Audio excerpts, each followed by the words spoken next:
Welcome back to വിദ്യാനദി. അടുത്ത വീഡിയോയിലേക്ക് എല്ലാവർക്കും സ്വാഗതം. ഇത് ക്ലാസ് 10 SCRT ചാപ്റ്റർ അധ്യായം 9 ഇന്ത്യൻ സാമൂഹിക വ്യവസ്ഥയെ അറിയാം. ആ ചാപ്റ്ററാണ് ഇനി ചെയ്യുന്നത്. ഇതും 3 പാർട്ടായിട്ടാണ് ഇടുന്നത്. അപ്പം അതിലെ ഫസ്റ്റ് പാർട്ട് അതിലേക്ക് കിടക്കാം നമുക്ക്. അപ്പം ഇന്ത്യൻ സാമൂഹിക വ്യവസ്ഥയെ അറിയാം. അതിന് മുന്നേ എന്നെ ആരെങ്കിലും സബ്സ്ക്രൈബ് ചെയ്യുക, ക്ലാസ് ഇഷ്ടപ്പെടുന്നുണ്ടെങ്കിൽ കമൻറ്റ് ചെയ്യുക. നല്ല ക്ലാസ് ആണെങ്കിൽ അത് കമൻറ്റ് ചെയ്യുക. എന്തെങ്കിലും പോരായ്മകളുണ്ടെങ്കിൽ അത് കമൻറ്റ് ചെയ്യുക. അങ്ങനെ പറഞ്ഞാലേ എനിക്കറിയത്തുള്ളൂ, അറിയാൻ പറ്റുകയുള്ളൂ. അപ്പോൾ നമുക്ക് വീഡിയോയിലേക്ക് കിടക്കാം. ഇതിലാദ്യം ഒരു പേജിൻ്റെ ഫ്രണ്ടിലായിട്ടൊരു കാർട്ടൂൺ കൊടുത്തിട്ടുണ്ട്. ആ കാർട്ടൂൺ ഒന്ന് നിരീക്ഷിക്കാനാണ് പറയുന്നത്. ഇന്ത്യൻ സാമൂഹിക വ്യവസ്ഥയുടെ സങ്കല്പം, അതിനെക്കുറിച്ചാണ് ഈ കാർട്ടൂൺ പറയുന്നത്. അത് എന്ന് വെച്ചിട്ടുണ്ടെങ്കിൽ നമ്മുടെ ശരീരം നമ്മുടെ ഒരു ബോഡിയോട് നമ്മുടെ സമ്പദ് വ്യവസ്ഥ, സാമൂഹിക വ്യവസ്ഥയെ ഉപമിപ്പിച്ചിരിക്കുകയാണ്. നമ്മുടെ ശരീരം സങ്കീർണമായ ഒരു യന്ത്രം പോലെയാണ്. അത് നമ്മെ ജൈവികമായി നിലനിർത്താൻ എണ്ണമറ്റ പ്രവൃത്തികൾ ചെയ്തുകൊണ്ടിരിക്കുന്നു. എല്ലാ ജീവികളും അവയുടെ ശാരീരിക സവിശേഷതകൾക്കനുസരിച്ച് സ്ഥിരമായി ക്രമപ്പെടുത്തിയ ഒരു ജൈവിക ഘടന, അതായത് ഓർഗാനിക് സ്ട്രക്ചർ ഉണ്ട്. ഈ ജൈവിക ഘടനയിലെ ഓരോ അവയവങ്ങളും അതിൻ്റെതായ ധർമ്മങ്ങളും ഉണ്ട്. ഈ ധർമ്മങ്ങൾക്കനുസരിച്ച് ശരീരഭാഗങ്ങൾ പരസ്പരം ബന്ധപ്പെട്ടിരിക്കുന്നു. ജൈവിക ഘടനയിലെ വ്യത്യസ്ത ഭാഗങ്ങൾ തമ്മിലുള്ള പാരസ്പര്യം അനുസരിച്ച് ആ ഘടന സജീവമാകുന്നു. ഈ തലമാണ് ജൈവിക വ്യവസ്ഥ അഥവാ ഓർഗാനിക് സിസ്റ്റം. ജൈവിക വ്യവസ്ഥ അല്ലെങ്കിൽ ഓർഗാനിക് സിസ്റ്റം എന്ന് പറയുന്നത് ജൈവിക ഘടനയിലെ വ്യത്യസ്ത ഭാഗങ്ങൾ തമ്മിലുള്ള പാരസ്പര്യമനുസരിച്ച് ആ ഘടന സജീവമാകുന്നു. ഈ തലമാണ് ജൈവിക വ്യവസ്ഥ എന്ന് പറയുന്നത്. വ്യവസ്ഥ എന്ന പദം അല്ലെങ്കിൽ സിസ്റ്റം എന്ന പദം കൊണ്ട് ഉദ്ദേശിക്കുന്നത് വിവിധ ഭാഗങ്ങളുടെ ചിട്ടയായ ക്രമീകരണം എന്നാണ്. വിവിധ ഭാഗങ്ങളുടെ ചിട്ടയായ ക്രമീകരണം എന്നാണ്. രക്തം ചക്രമണ വ്യവസ്ഥ, ശ്വസന വ്യവസ്ഥ തുടങ്ങിയ ഓരോ ശാരീരിക വ്യവസ്ഥയും പരസ്പര ബന്ധിതമായി ഒന്നിച്ച് പ്രവർത്തിക്കുകയും ശാരീരിക പ്രവർത്തനങ്ങൾ സന്തുലിതമായി നിലനിർത്തുകയും ചെയ്യുന്നു. അത്രയാണ് ആ ചാപ്റ്ററിൽ നിന്ന് നമുക്ക് മനസ്സിലാക്കാൻ. ആ ചാപ്റ്ററിൽ നിന്നല്ല, ആ പിക്ചറിൽ നിന്ന് അവരുദ്ദേശിക്കുന്ന ഒരു ഇത് നിരീക്ഷിച്ചിട്ട് അതായത് നമ്മുടെ സാമൂഹിക വ്യവസ്ഥയെ ഒരു ബോഡിയായിട്ട് അല്ലെങ്കിൽ നമ്മുടെ ശരീരഘടനയായിട്ട് ഉപമിച്ചേക്കാണ്. അടുത്തതാണ് സാമൂഹിക വ്യവസ്ഥ. സാമൂഹിക വ്യവസ്ഥ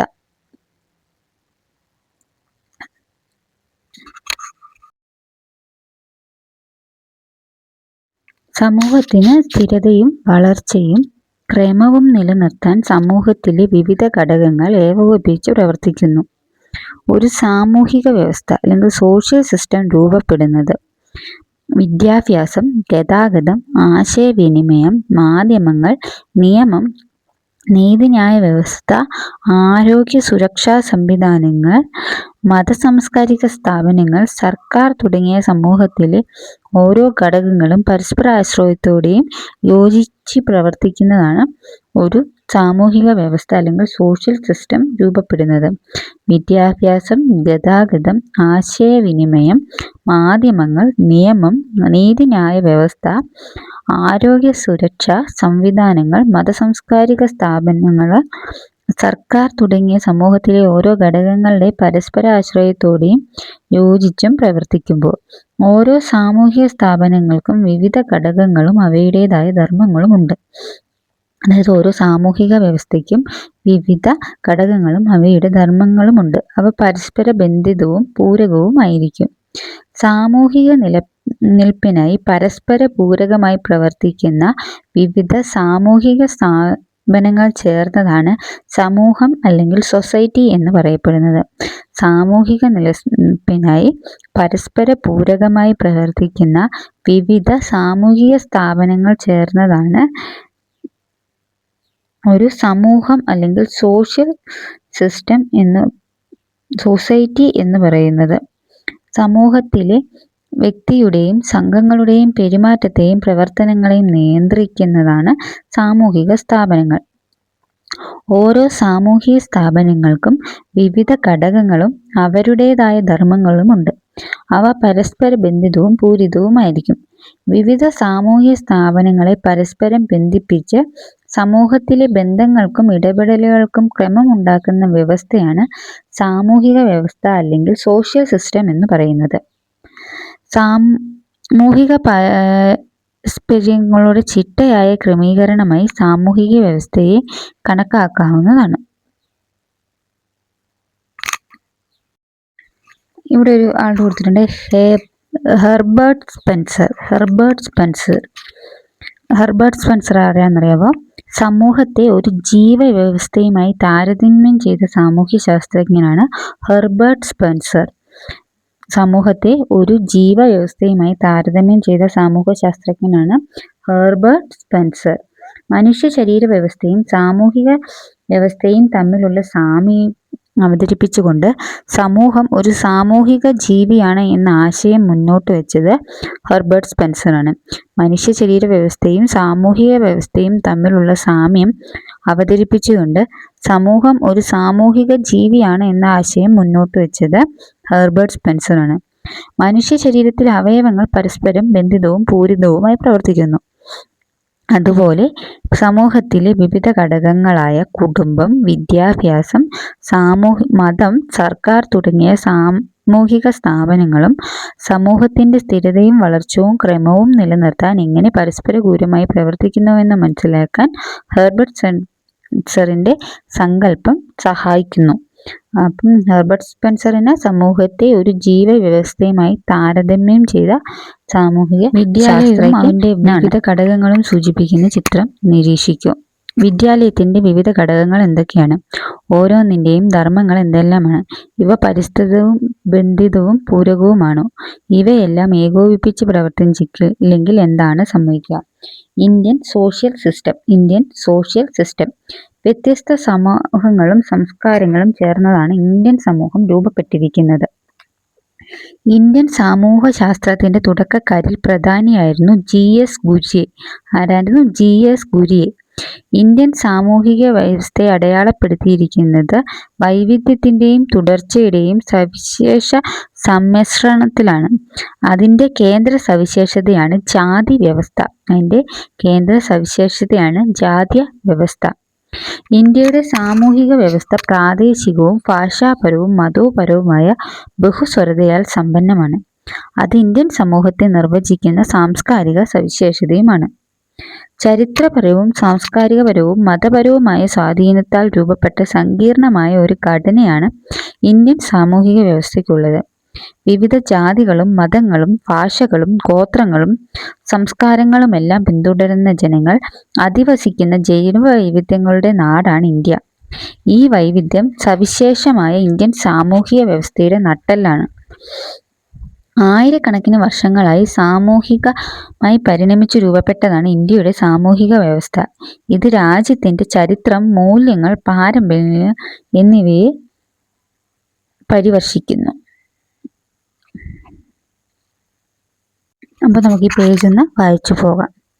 ഇത്തരത്തിൽ ഓരോ സാമൂഹിക സ്ഥാപനങ്ങൾക്കും വിവിധ ഘടകങ്ങൾക്കും അവയുടേതായ ധർമ്മങ്ങളുണ്ട്. അവ പരസ്പര ബന്ധിതവും പൂരകവുമായിരിക്കും. നിങ്ങളുടെ സമീപ പ്രദേശത്തുള്ള ഒരു ധനകാര്യ സ്ഥാപനത്തെക്കുറിച്ചും അതിൻ്റെ വിവിധ ഘടകങ്ങളെക്കുറിച്ചും ചിന്തിച്ചു നോക്കൂ. ഏതെല്ലാം ഘടകങ്ങളുടെ ഏകോപനമാണ് ആ സ്ഥാപനത്തിൻ്റെ പ്രവർത്തനങ്ങളെ നിലനിർത്തുന്നത്? മനുഷ്യൻ സമൂഹ ജീവികളാണല്ലോ. മിഥുൻ ചക്രവർത്തിയുടെ ഒരു ദിവസം നമുക്ക് നിരീക്ഷിക്കാം. അച്ഛൻ്റെ വിളി കേട്ടാണ് മിഥുൻ രാവിലെ ഉണരാറുള്ളത്. ഉദ്യോഗസ്ഥനായ മിഥുൻ സർക്കാരിൻ്റെ പൊതുഗതാഗത സംവിധാനം ഉപയോഗിച്ചാണ് ജോലിക്ക് പോകാറുള്ളത്. ഉച്ചഭക്ഷണ സമയത്ത് അനുകാലിക രാഷ്ട്രീയ വിഷയങ്ങളെക്കുറിച്ചും തിരക്കുകളെക്കുറിച്ചുമെല്ലാം സഹപ്രവർത്തകരുമായി ചർച്ച ചെയ്യാറുണ്ട്. സാമ്പത്തിക ഇടപാടുകൾ നടത്തുന്നതിനായി ഓഫീസിനടുത്തുള്ള ബാങ്കിൽ പോകാറുണ്ട്. നാട്ടിലെ ഉത്സവങ്ങളിലും ആഘോഷങ്ങളിലും മറ്റു വിനോദ പരിപാടികളിലും മിഥുൻ പങ്കെടുക്കാറുണ്ട്. സ്കൂൾ തലം മുതലുള്ള സഹപാഠികളുമായി സാമൂഹിക മാധ്യമങ്ങളിലൂടെ സൗഹൃദം നിലനിർത്താൻ സമയം കണ്ടെത്താറുണ്ട്. തൻ്റെ തുടർ പഠനം മുന്നോട്ടു പോകുന്നതിൻ്റെ ഭാഗമായി രാത്രികാല ഓൺലൈൻ ക്ലാസുകളിൽ പങ്കെടുക്കാറുണ്ട്. മിഥുൻ്റെ ജീവിതത്തിലെ ഒരു ദിവസം പരിചയപ്പെട്ടല്ലോ. അദ്ദേഹം ഏതെല്ലാം സാമൂഹിക സ്ഥാപനങ്ങളുമാണ് പാരസ്പര്യത്തിൽ ഏർപ്പെടാറുള്ളത്? നിങ്ങൾ ഒരു ദിവസത്തിൽ പരസ്പരം ഇടപെടുന്ന സാമൂഹിക സ്ഥാപനങ്ങൾ ഏതെല്ലാമെന്ന് കുറിക്കൂ. സാമൂഹിക നിലനിൽപ്പിനായി പരസ്പര പൂരകമായി പ്രവർത്തിക്കുന്ന വിവിധ സാമൂഹിക സ്ഥാപനങ്ങൾ ചേർന്നതാണ് സമൂഹം അല്ലെങ്കിൽ സൊസൈറ്റി എന്ന് പറയുന്നത്. വ്യക്തികളുടെയും സംഘങ്ങളുടെയും പെരുമാറ്റത്തെയും പ്രവർത്തനങ്ങളെയും നിയന്ത്രിക്കുന്നത് സാമൂഹിക സ്ഥാപനമാണ്. വിവിധ സാമൂഹിക സ്ഥാപനങ്ങളെ പരസ്പരം ബന്ധിപ്പിച്ച് സമൂഹത്തിലെ ബന്ധുക്കൾക്കും ഇടപെടലുകൾക്കും ക്രമമുണ്ടാക്കുന്ന വ്യവസ്ഥയാണ് സാമൂഹിക വ്യവസ്ഥ. സാമൂഹിക പാരസ്പര്യങ്ങളെ ചിട്ടയായ ക്രമീകരണമായി സാമൂഹിക വ്യവസ്ഥയെ കാണാവുന്നതാണ്. ഇതൊക്കെ ഞാൻ ആദ്യം പറഞ്ഞതാണ്. അപ്പോൾ പല പേജുകളായിട്ടായതുകൊണ്ട് ഞാൻ ആദ്യം മൊത്തം പറഞ്ഞിട്ട് ആ പേജ് വായിക്കുന്നത്. അപ്പം നമുക്ക് മനസ്സിലാവുന്നുണ്ടല്ലോ അല്ലേ? എന്തെങ്കിലും ഡിലേ ഉണ്ടെങ്കിൽ പറഞ്ഞാൽ മതിയേ. ഇന്ത്യൻ സാമൂഹിക വ്യവസ്ഥ. വൈവിധ്യങ്ങളുടെ നാടാണ് നമ്മുടെ രാജ്യം. വ്യത്യസ്ത സമൂഹങ്ങളും സംസ്കാരങ്ങളും ചേർന്നാണ് ഇന്ത്യൻ സമൂഹം രൂപപ്പെട്ടിരിക്കുന്നത്. ഇന്ത്യൻ സമൂഹശാസ്ത്രത്തിന്റെ തുടക്കക്കാരിൽ പ്രധാനിയാണ് GS ഗുജെ. ഇന്ത്യൻ സാമൂഹിക വ്യവസ്ഥയെക്കുറിച്ച് അതിന്റെ വീക്ഷണം വായിക്കും. ഇന്ത്യൻ സാമൂഹിക വ്യവസ്ഥ അടയാളപ്പെടുത്തിയിരിക്കുന്നത് വൈവിധ്യങ്ങളുടെയും തുടർച്ചയുടെയും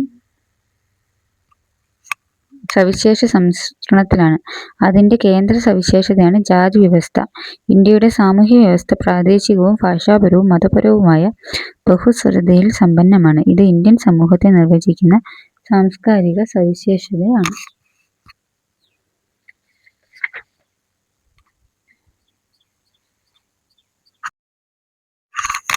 ചരിത്രപരവും ഇന്ത്യൻ സാമൂഹിക വ്യവസ്ഥയുടെ ഏതെല്ലാം സവിശേഷതകളാണ് GS ഗുജെ ചൂണ്ടിക്കാണിച്ചിരിക്കുന്നത്? ചരിത്രപരവും സാംസ്കാരികവും മതപരവുമായ സ്വാധീനത്താൽ രൂപപ്പെട്ട സങ്കീർണമായ ഒരു ഘടനയാണ് ഇന്ത്യൻ സാമൂഹിക വ്യവസ്ഥയ്ക്കുള്ളത്. വിവിധ ജാതികളും മതങ്ങളും ഭാഷകളും ഗോത്രങ്ങളും സംസ്കാരങ്ങളും എല്ലാം പിന്തുടരുന്ന ജനങ്ങൾ അധിവസിക്കുന്ന വൈവിധ്യങ്ങളുടെ നാടാണ് ഇന്ത്യ. ഈ വൈവിധ്യം സവിശേഷമായ ഇന്ത്യൻ സാമൂഹിക വ്യവസ്ഥയുടെ നട്ടെല്ലാണ്. ആയിരക്കണക്കിന് വർഷങ്ങളായി സാമൂഹികമായി പരിണമിച്ച് രൂപപ്പെട്ടതാണ് ഇന്ത്യയുടെ സാമൂഹിക വ്യവസ്ഥ. അത് രാജ്യത്തിന്റെ ചരിത്രം, മൂല്യങ്ങൾ, പാരമ്പര്യങ്ങൾ എന്നിവയെ പ്രതിഫലിപ്പിക്കുന്നു. ഇന്ത്യൻ സാമൂഹിക വ്യവസ്ഥയുടെ ചില സവിശേഷതകൾ നമുക്ക് പരിഗണിക്കാം. എന്തൊക്കെയാണ് ഇന്ത്യൻ സാമൂഹിക വ്യവസ്ഥയുടെ വിവിധ ഘടകങ്ങൾ? അതിലേക്ക് കിടക്കാം അല്ലേ? ഈ ചിത്രത്തിൽ പറയുന്നുണ്ട്. ചിത്രം നിരീക്ഷിച്ചറിയാം. ഇന്ത്യൻ സാമൂഹിക വ്യവസ്ഥയുടെ വിവിധ ഘടകങ്ങൾ മെയിനായിട്ട് പറയുന്നത് 4 എണ്ണമാണ്. ഇന്ത്യൻ സാമൂഹിക വ്യവസ്ഥയുടെ വിവിധ ഘടകങ്ങൾ മെയിനായിട്ട് പറയുന്നത് 4 എണ്ണമാണ്. മതം, ഭാഷ, ഗോത്ര, ഗ്രാമ, നഗര സമൂഹങ്ങൾ, ജാതി വ്യവസ്ഥ. എന്തൊക്കെയാണ്? മതം, ഭാഷ, ഗോത്ര, ഗ്രാമ, നഗര സമൂഹങ്ങൾ, ജാതി വ്യവസ്ഥ. അല്ലെങ്കിൽ ജാതി വ്യവസ്ഥ, ഗോത്ര, ഗ്രാമ, സമര സമൂഹങ്ങൾ, ഭാഷ, മതം എന്നിവ. അതിൽ ആദ്യത്തെയാണ് ജാതി വ്യവസ്ഥ. ജാതി വ്യവസ്ഥ അഥവാ കാസ്റ്റ് സിസ്റ്റം. ജാതി വ്യവസ്ഥ ഇതിൽ MN ശ്രീനിവാസ് എന്താ ജാതി വ്യവസ്ഥയെ കുറിച്ച് പറഞ്ഞു നോക്കാം. ഇന്ത്യൻ സാമൂഹിക ജീവിതത്തിലെ ഏറ്റവും സവിശേഷമായ സ്ഥാപനമാണ് ജാതി. ഇത് കേവലം സാമൂഹിക ശ്രേണീകരണ സംവിധാനം മാത്രമല്ല, മറിച്ച് മതപരവും സാംസ്കാരികവുമായ പാരമ്പര്യങ്ങളിൽ ആഴത്തിൽ ഉൾച്ചേർന്ന ജീവിത രീതിയുമാണ്. MN ശ്രീനിവാസിന്റെ കാസ്റ്റ് ഇൻ മോഡേൺ ഇന്ത്യ എന്ന അതർ എസ്സേസിൽ പറഞ്ഞിട്ടുള്ളതാണിത്. ഇന്ത്യൻ സാമൂഹിക വ്യവസ്ഥയിൽ ജാതി വ്യവസ്ഥയെക്കുറിച്ച് ഉൾക്കാഴ്ച നൽകുന്ന നിരവധി പഠനങ്ങൾ നടത്തിയ ഇന്ത്യൻ സാമൂഹിക ശാസ്ത്രജ്ഞനാണ് MN ശ്രീനിവാസ്. ഇന്ത്യൻ സാമൂഹിക വ്യവസ്ഥയിൽ ജാതി വ്യവസ്ഥയെക്കുറിച്ച് ഉൾക്കാഴ്ച നൽകുന്ന നിരവധി പഠനങ്ങൾ നടത്തിയ ഇന്ത്യൻ സാമൂഹിക ശാസ്ത്രജ്ഞനാണ് MN ശ്രീനിവാസ്. ഇന്ത്യൻ സമൂഹത്തിന്റെ തനത് പ്രത്യേകതയായ ജാതി വ്യവസ്ഥയിൽ ജനങ്ങളെ ജാതിയുടെ അടിസ്ഥാനത്തിൽ വിവിധ തട്ടങ്ങളിലാക്കി തിരിച്ചിരിക്കുന്നു. ഹിന്ദുമതവുമായി ആഴത്തിൽ ഇഴചേർന്നതാണ് ജാതി വ്യവസ്ഥ. ഒരു വ്യക്തിയുടെ ജാതി നിശ്ചയിക്കപ്പെടുന്നത് ജനനത്തിന്റെ അടിസ്ഥാനത്തിലാണ്. ഒരു ജാതിയിൽ ജനിച്ച വ്യക്തിക്ക് മറ്റൊരു ജാതിയിലേക്ക് മാറാൻ സാധിക്കുകയില്ല. ഇന്ത്യയിൽ ധാരാളം ജാതികളും ഉപജാതികളും നിലനിൽക്കുന്നുണ്ട്. ഇന്ത്യൻ സാമൂഹിക വ്യവസ്ഥയുടെ വിവിധ ഘടകങ്ങൾ അത് നമ്മൾ പറഞ്ഞല്ലോ. ഭാഷ, ഗ്രാമ, നഗര സമൂഹങ്ങൾ, ജാതി വ്യവസ്ഥ, മതം ജാതി വ്യവസ്ഥയുടെ പ്രധാന സവിശേഷതകൾ എന്തൊക്കെയാണെന്ന് നോക്കാം. ജാതി വ്യവസ്ഥയുടെ സവിശേഷതകൾ. ആദ്യത്തെ ജാതി വ്യവസ്ഥയുടെ സവിശേഷതയാണ് സാമൂഹിക ശ്രേണീകരണം. സോഷ്യൽ ഹിയറാർച്ചി എന്തൊക്കെ പ്രധാനമായിട്ടും 5 ജാതി വ്യവസ്ഥയുടെ സവിശേഷതകൾ. അതെന്തൊക്കെയാണെന്ന് വെച്ചാൽ സാമൂഹിക ശ്രേണീകരണം, തൊഴിൽ വിഭജനം, സാമൂഹിക നിയന്ത്രണവും ക്രമവും, വിവാഹത്തിലെ നിയന്ത്രണങ്ങൾ, അസമത്വവും അരികുവൽക്കരണവും. ഇത്രയാണ് സാമൂഹിക ശ്രേണീകരണം, തൊഴിൽ വിഭജനം, സാമൂഹിക നിയന്ത്രണവും ക്രമവും, വിവാഹത്തിലെ നിയന്ത്രണങ്ങൾ, അസമത്വവും അരികുവൽക്കരണവും. അതിൽ ഒന്നാമത്തെ ഇതിനു മുന്നേ നമുക്കൊരു ഗ്രാമത്തിൻ്റെ കഥ എന്നും പറഞ്ഞിട്ടൊരു ഇത് കൊടുത്തിട്ടുണ്ട്. നമുക്കൊന്ന് വായിക്കാവേ. ജാതി വ്യവസ്ഥ നിലനിർത്തിയുള്ള ജീവിതമായിരുന്നു ബാലു താമസിച്ചിരുന്ന ഗ്രാമത്തിൽ. അവിടെ വർണ്ണങ്ങളുടെയും ജാതികളുടെയും അടിസ്ഥാനത്തിൽ ജനങ്ങളെ വിവിധ തട്ടുകളിലായി തിരിച്ചിരുന്നു. ബ്രാഹ്മണർ പുരോഹിതരായും, ക്ഷത്രിയർ യോദ്ധാക്കളായും, വൈശ്യർ വ്യാപാരികളായും, ശൂദ്രർ ഉയർന്ന വിഭാഗങ്ങളെ സേവിക്കുന്നവരായും പരിഗണിക്കപ്പെട്ടിരുന്നു. ഈ 4 വിഭാഗങ്ങൾക്കും പുറമേയുള്ളവർ പഞ്ചവർ, പുറംജാത്രികൾ എന്നറിയപ്പെട്ടു. തീർത്തും അരികുവൽക്കരിക്കപ്പെട്ട ഈ വിഭാഗം ഗ്രാമത്തിന്റെ പ്രാന്തപ്രദേശത്താണ് താമസിച്ചിരുന്നത്. ജാതി വ്യവസ്ഥ കർശനമായി നിലനിന്നിരുന്ന ആ ഗ്രാമത്തിൽ ഓരോ ജാതിക്കാർക്കും പാരമ്പര്യ തൊഴിലുകൾ ഉണ്ടായിരുന്നു. മറ്റ് തൊഴിലുകൾ തിരഞ്ഞെടുക്കാനുള്ള സ്വാതന്ത്ര്യം വ്യക്തികൾക്ക് അനുവദിച്ചിരുന്നില്ല. അതിനാൽ ഗ്രാമത്തിലെ ശൂദ്രജാതിയിൽപ്പെട്ട ബാലുവിന് അക്കാലത്ത് ഒരു വ്യാപാരിയാകാൻ ആഗ്രഹമുണ്ടായിരുന്നെങ്കിലും അദ്ദേഹത്തിന് വഴിയിൽ പണി എടുക്കേണ്ടി വന്നു. കർശനമായ ജാതി നിയമങ്ങൾ അവിടെ നിലനിന്നിരുന്നു. ഓരോ ജാതിക്കും തലമുറകളാൽ കൈമാറ്റം ചെയ്യപ്പെട്ട പ്രത്യേകമായുള്ള ആചാര രീതികളും നിശ്ചയിക്കപ്പെട്ടിരുന്നു. ഒരു വ്യക്തിക്ക് തൻ്റെ ജാതിയിൽ നിന്ന് മാത്രമേ വിവാഹം ചെയ്യാൻ അനുവാദമുണ്ടായിരുന്നുള്ളൂ. ഇവ പാരമ്പര്യങ്ങളെ നിലനിർത്തി. സമൂഹത്തിലെ ഒരു ജാതി വിഭാഗങ്ങളെയും പരസ്പരം അകറ്റി നിർത്തിയിരുന്നു. അവിടെ അസമത്വങ്ങൾ ധാരാളം ഉണ്ടായിരുന്നു. ജാതി ശ്രേണിയിൽ ഏറ്റവും താഴെത്തട്ടിലായി പരിഗണിക്കപ്പെട്ടവർക്ക് ഗ്രാമത്തിലെ പൊതുവഴി ഉപയോഗിക്കാനോ ക്ഷേത്രങ്ങളിൽ പ്രവേശിക്കാനോ അനുവാദമുണ്ടായിരുന്നില്ല. പിൽക്കാലത്ത് വിദ്യാഭ്യാസത്തിൻ്റെയും സാമൂഹിക ചലനാത്മകതയുടെയും പശ്ചാത്തലത്തിൽ സമത്വത്തിനായി നിരവധി പോരാട്ടങ്ങൾ ആരംഭിക്കുകയും ജാതി നിയമങ്ങളിൽ അയവുണ്ടാവുകയും ചെയ്തു. കാലക്രമേണ ഗ്രാമവാസികൾക്കെല്ലാം തുല്യനീതിയും പദവിയും ഉറപ്പുവരുത്തുന്ന ഒരു സമൂഹമായി ആ ഗ്രാമം മാറി. ഇതാണ് ഒരു ഗ്രാമത്തിൻ്റെ കഥ. ഇതിൽ ആദ്യത്തേതാണ് സാമൂഹിക ശ്രേണീകരണം. ജാതി വ്യവസ്ഥ നിലനിന്നിരുന്ന ഒരു ഗ്രാമത്തിൻ്റെ കഥ നിങ്ങൾ വായിച്ചില്ലേ? ജാതി വ്യവസ്ഥയുടെ പ്രത്യേകതകൾ എന്തെല്ലാമായിരുന്നു? ഇന്ത്യയിൽ നിലനിന്നിരുന്ന ജാതി വ്യവസ്ഥയുടെ പ്രധാന സവിശേഷതകൾ എന്തൊക്കെയാണ് നമുക്ക് നോക്കാം. ഞാൻ പറഞ്ഞത് 5 പ്രധാന സവിശേഷത: സാമൂഹിക ശ്രേണീകരണം, തൊഴിൽ വിഭജനം, സാമൂഹിക നിയന്ത്രണവും ക്രമവും, വിവാഹത്തിലെ നിയന്ത്രണങ്ങൾ, അസമത്വവും അരികുവൽക്കരണവും. അതിൽ ഒന്നാമത്തെയാണ് സാമൂഹിക ശ്രേണീകരണം, സോഷ്യൽ ഹിയറാർച്ചി. ജാതിയുടെ അടിസ്ഥാനത്തിൽ സമൂഹത്തിലെ അംഗങ്ങളെ പല തട്ടുകളിലായി സ്ഥാനപ്പെടുത്തിയിരിക്കുന്നു. ഈ ശ്രേണീകരണം ഒരു വ്യക്തിയുടെ സമൂഹത്തിനുള്ള പങ്ക്, പദവി, ഉത്തരവാദിത്തങ്ങൾ എന്നിവയെ നിശ്ചയിച്ചിരിക്കുന്നു. ജാതിയുടെ അടിസ്ഥാനത്തിൽ സമൂഹത്തിലെ അംഗങ്ങൾ പല തട്ടുകളിലായി സ്ഥാനം ചെയ്യപ്പെട്ടിരിക്കുന്നു. ഈ ശ്രേണീകരണം ഒരു വ്യക്തിയുടെ സമൂഹത്തിലുള്ള പങ്ക്, പദവി, ഉത്തരവാദിത്തങ്ങൾ എന്നിവയെ നിശ്ചയിച്ചിരിക്കുന്നു. പുരാതന ഇന്ത്യയിൽ ഉയർന്ന തട്ടിലുള്ള ജാതികൾ എന്ന് കണക്കാക്കപ്പെട്ടിരിക്കുന്നവർക്ക് സമൂഹത്തിൽ ഉയർന്ന പദവികൾ ലഭിച്ചിരുന്നു. ഏറ്റവും താഴെ തട്ടിലയപ്പെട്ട യാതൊരു പദവികളും അവകാശങ്ങളും ലഭിച്ചിരുന്നില്ല. അതാണ് ഒന്നാമത്തെ സാമൂഹിക ശ്രേണീകരണം. 2, തൊഴിൽ വിഭജനം, ഡിവിഷൻ ഓഫ് ലേബർ. ഓരോ ജാതിക്കും കുലത്തൊഴിലുകൾ നിശ്ചയിച്ച് നൽകിയിരുന്നു. ബ്രാഹ്മണർക്ക് പൗരോഹിത്യവും, ക്ഷത്രിയർക്ക് രാഷ്ട്രീയ സംരക്ഷണവും, വൈശ്യർക്ക് വ്യാപാരവും, അനുവദിക്കപ്പെട്ടപ്പോൾ ശൂദ്രരാകട്ടെ മറ്റുയർന്ന വിഭാഗങ്ങളെ സേവിക്കുന്നവരായി മാറി. ഒരു വ്യക്തിക്ക് സ്വന്തം കുഴൽത്തൊഴിലല്ലാതെ മറ്റൊരു തൊഴിൽ തിരഞ്ഞെടുക്കാനുള്ള അനുവാദം ഉണ്ടായിരുന്നില്ല. ഈ അവസ്ഥ സാമൂഹിക ചലനാത്മകത തീരെയില്ലാത്ത ഒരു സമൂഹത്തെ നിലനിർത്തിയിരുന്നു. സാമൂഹിക ചലനാത്മകത എന്ന് വെച്ചാൽ എന്താണെന്നറിയാവോ? സാമൂഹിക ചലനാത്മകത എന്നത് ഒരു വ്യക്തിയുടെയോ അല്ലെങ്കിൽ വ്യക്തികളുടെയോ ഒരു സാമൂഹിക പദവിയിൽ നിന്നും മറ്റൊന്നിലേക്കുള്ള ചലനമാണ് അല്ലെ മാറ്റമാണ്.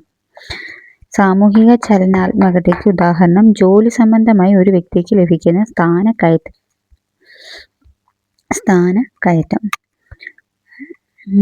അടുത്തതാണ് സാമൂഹിക നിയന്ത്രണവും ക്രമവും.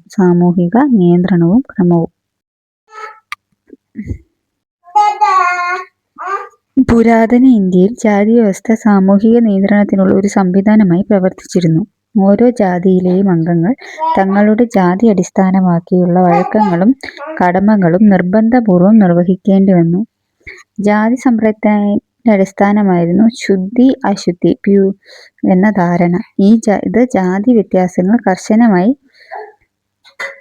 നിലനിർത്തുന്നതിന് കാരണമായി. താഴ്ന്ന ജാതി എന്ന് കണക്കാക്കപ്പെട്ടവർക്ക് ഉയർന്ന ജാതിയായി കണക്കാക്കപ്പെട്ടവരിൽ നിന്നും നിശ്ചിത സാമൂഹിക അകലം പാലിക്കണമായിരുന്നു. തൊട്ടുകൂടായ്മ എന്ന അനാചാരം അന്ന് നിലനിന്നിരുന്നു. എല്ലാ ജാതിയിൽപ്പെട്ടവർക്കും ഒന്നിച്ചിരുന്ന് ഭക്ഷണം കഴിക്കാൻ പോലും അവകാശമില്ലായിരുന്നു. പൗരാവകാശ സംരക്ഷണ നിയമം 1955 പ്രകാരം ഇന്ത്യയിൽ തൊട്ടുകൂടായ്മ എന്ന സാമൂഹിക തിന്മ പ്രവർത്തിക്കുന്നതും പ്രചരിക്കുന്നതും നിരോധിച്ചിട്ടുണ്ട്. പൗരാവകാശ സംരക്ഷണ നിയമം ഏത് വർഷം? 1955. നമുക്കിനി പൗരാവകാശ സംരക്ഷണ നിയമം എന്താന്ന് നോക്കാം. The protection of civil right act 1955. തൊട്ടുകൂടായ്മ പ്രവർത്തിക്കുന്നതും പ്രചരിപ്പിക്കുന്നതും തടയാൻ വേണ്ടി 1955 ഇന്ത്യൻ പാർലമെന്റ് പാസാക്കിയ നിയമം. തൊട്ടുകൂടായ്മ പ്രവർത്തിക്കുന്നതും പ്രചരിപ്പിക്കുന്നതും തടയാൻ വേണ്ടി 1955 ഇന്ത്യൻ പാർലമെന്റ് പാസാക്കിയ നിയമം. 1955 പാസാക്കുമ്പോൾ തൊട്ടുകൂടായ്മ നിയമം 1955 എന്നായിരുന്നു ഈ നിയമത്തിന്റെ പേര്. 1955 ഈ നിയമം പാസാക്കുമ്പോൾ തൊട്ടുകൂടായ്മ നിയമം 1955 എന്നായിരുന്നു ഈ നിയമത്തിന്റെ പേര്. 1977 ഭേദഗതിയിലൂടെയാണ് ഇതിലെ പൗരാവകാശ സംരക്ഷണ നിയമം എന്ന് പുനഃനാമകരണം ചെയ്തത്. 1976 ഭരണഘടനാ ഭേദഗതിയിലൂടെയാണ് ഇതിനെ നാമകരണം ചെയ്തത്. ഇനി അടുത്തതാണ് റെസ്ട്രിക്ഷൻ ഓഫ് മാരേജ്. അതിൽ വിവാഹത്തിലെ നിയന്ത്രണങ്ങൾ.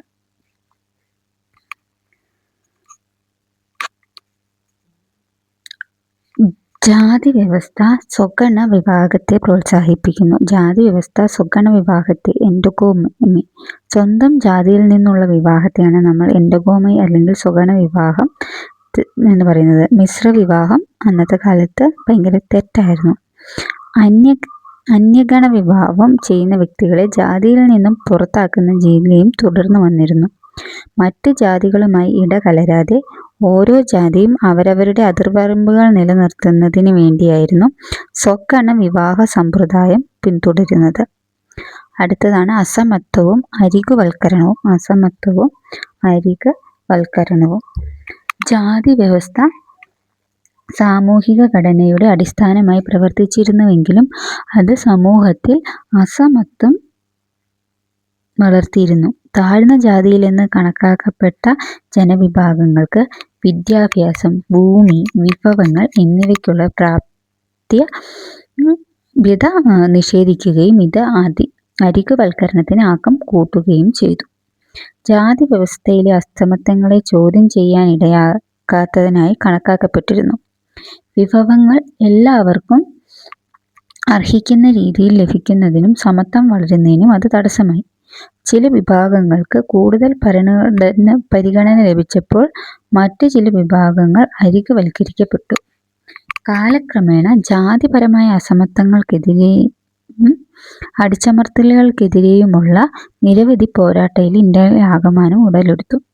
കേരളത്തിലുണ്ടായ പോരാട്ടങ്ങൾക്ക് ഉദാഹരണങ്ങൾ കല്ലുമാല സമരം, മൂക്കുത്തി സമരം, പന്തി ഭോജനം, ചാന്നാർ ലഹള മുതലായവയാണ്.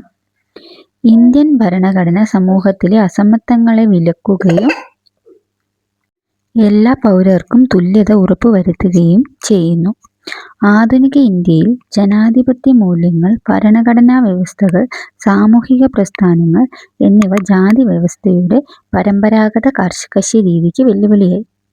ഇത് സാമൂഹിക ചലനാത്മകതയെ സ്വാധീനിക്കുകയും ന്യായ സമൂഹം കെട്ടിപ്പടുക്കുന്നതിനും തുല്യത പ്രോത്സാഹിപ്പിച്ച് ജാതിവിവേചനം ഇല്ലായ്മ ചെയ്യുന്നതിനും വഴിതെളിക്കുകയും ചെയ്തു. അടുത്തതാണ് മതം അഥവാ റിലീജിയൻ. മതം അല്ലെങ്കിൽ റിലീജിയൻ.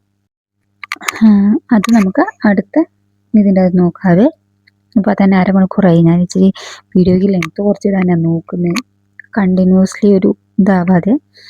അപ്പം 3ആയിട്ടായി തിരിച്ചിരിക്കുന്നത്. അതിൽ ആദ്യത്തെ പാർട്ടാണ്. അപ്പോൾ എന്നെ സബ്സ്ക്രൈബ് ചെയ്യാത്തതുണ്ടെങ്കിൽ സബ്സ്ക്രൈബ് ചെയ്യണം. എല്ലാവർക്കും എല്ലാം മനസ്സിലായി എന്ന് വിചാരിക്കുന്നു. അപ്പോൾ അടുത്ത വീഡിയോ ആയി കാണാം. Thank you.